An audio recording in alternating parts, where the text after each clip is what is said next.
I think for so long, this building has been a mystery to so many people. Even for the locals, it's been this island of impenetration. It's not a building, or it's not a landscape, it's a piece of city making. In the permeability that we're trying to create, it's all about public access. It's an exciting time to be here, and I think people feel it. It's a really nice vibe. Everyone's got to start looking at a much more ambitious idea of what this area of London can be.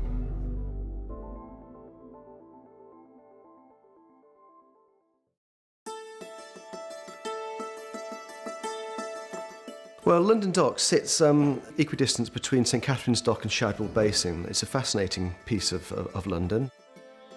London Dock was built in 1805, and it was for sailing ships, all them lovely clipper ships like the Cutty Sark.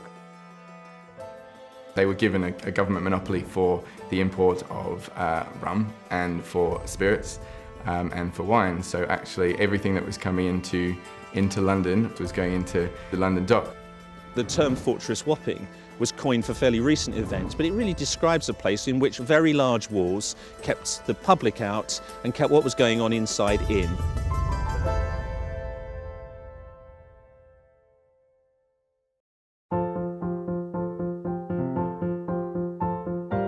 Shadwell, Limehouse, Wapping, it's such a fantastic area. It's been torn apart and bombed and put back together again, and the people that come in, they find all kinds of treasures hiding away. In this area there are some amazing sort of cultural places. So as the economy in this country is moving towards creative economy and the knowledge economy, the arts and crafts have become more important and more integral to new developments. Our sole mission really is to keep the building open to the public, to conserve it, to put on public performances and use it as a community space, an education space, so essentially a mini art centre if you like. On a Monday I could be doing a film session with 15 string players for a television commercial or a feature film. And then Tuesday I'll be doing sort of a rock band. We found there was a real need for the women to come out of their very traditional environment, to be more engaged with the work community. And textiles provided the opportunity to engage people with speaking English a little bit more and engaging with each other.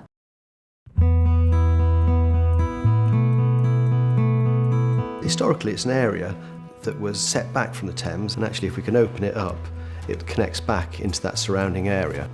It's a 350-metre long wall that we need to get people through. Our challenge is not only to get people through the building, but it's actually to create good quality access for people into the vaults and to make them really usable and unlock the great potential of this amazing heritage asset. You know, all sorts of things from meanwhile uses, recording studios, artist studios, through to really sort of, you know, good high-end commercial office spaces, getting some good light and air in, without losing what is so beautiful about them. London Dock's all about placemaking. Here you are, we've just walked through from St Catherine's Dock, 50 metres away, and we come to this wonderful place of arrival, and that really introduces the new London Dock. What's interesting about this view here is that you can just see the quayside there, goes to the side of the warehouse, continues and connects to Tobacco Dock. You have the gauging square beyond, and then as the scheme unfolds, it connects into all these new public spaces and activity that we're creating. I mean, what's absolutely fabulous about the new London Dock, over 50% of the site is going to be public open space, which is absolutely magnificent.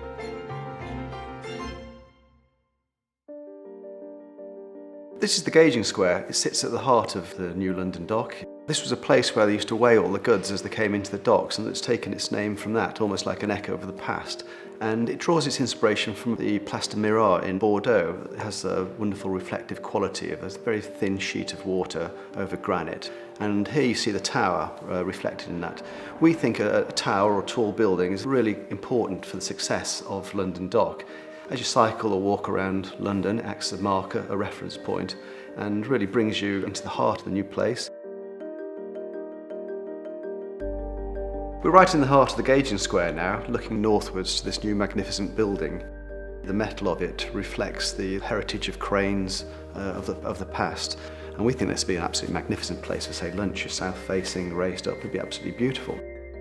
Just to the right there, you can see the connection to Pennington Street Warehouse, and there's a route through there. I particularly like the south side of the square where the granite sort of dissolves, there's bubbling, and this leads into this long south-facing promenade that we have. We're creating a new school just north of there for 1,200 pupils. We're creating a new link across the highway to connect to the park. So really London Dock is about creating wonderful opportunities for the existing community as well. Making connections will be part of the success of London Dock, tying it into the surrounding environment and bringing people in. And if we turn east here, you've got this amazing promenade that leads eastwards to Tobacco Dock. You just see that at the end there, and connects through to existing waterways and Shadwell Basin beyond. Here you can see water jets. It's the first time we've brought water back to London Dock, and I think this will really lend an air of magic to the place. As you walk along here, you get this sort of trickle of water. And we've done similar schemes to this, and it's amazing. You're sort of transported somewhere else around the world, and it's really quite a lovely feeling. What's also incredible about it, it's a focus for most of the 1,800 homes we're creating here. So it's a huge sort of network of linkages that we're setting into the site here.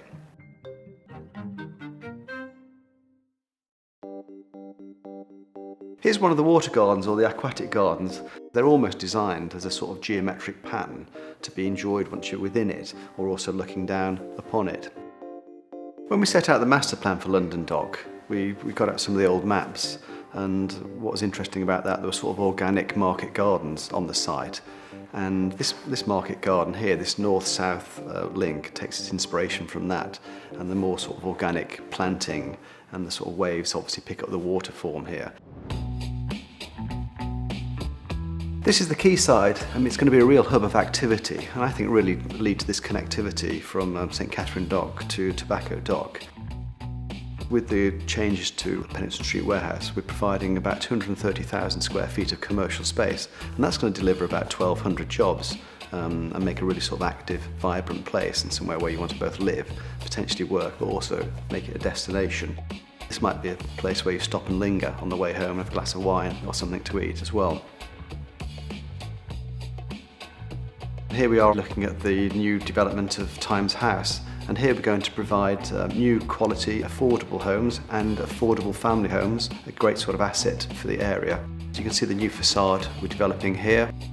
It shows the sort of quality and commitment. We've been on a journey around the proposals for London Dock, and we've looked at the contrasting characters of different public spaces we're creating. And now we're back in the Gauging Square, the focal point of these public spaces throughout the whole year and the different seasons.